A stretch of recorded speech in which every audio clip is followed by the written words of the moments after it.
कब तक यहाँ सोएंगे? क्या हमारा भी कभी अपना घर हो? बेटा, जब अल्लाह चाहेगा ना, तब हमारा भी एक बड़ा सा घर हो। अमीरों के इतने बड़े बड़े घर होते हैं, हमारा क्यों नहीं है? सो जाओ मेरी बच्ची, जब तुम उठोगी ना, शायद अल्लाह तब तक हमारी सुन। देखो कितनी प्यारी बच्ची है। मेरी बच्ची को कहाँ ले जा रहे हो? प्लीज मेरी बच्ची मुझे वापस दे दो, इसके बगैर मैं मर जाऊंगी।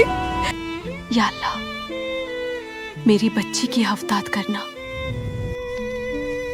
इतना बड़ा घर। मुझे अपनी माँ के पास जाना है।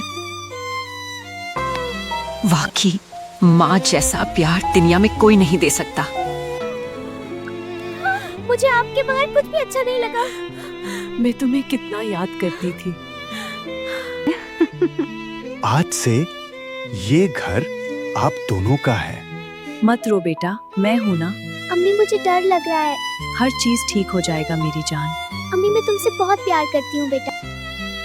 प्लीज किसी का घर उजाड़ने से पहले ये जरूर सोच लेना। माँ से बचकर दुनिया में कोई नहीं होता।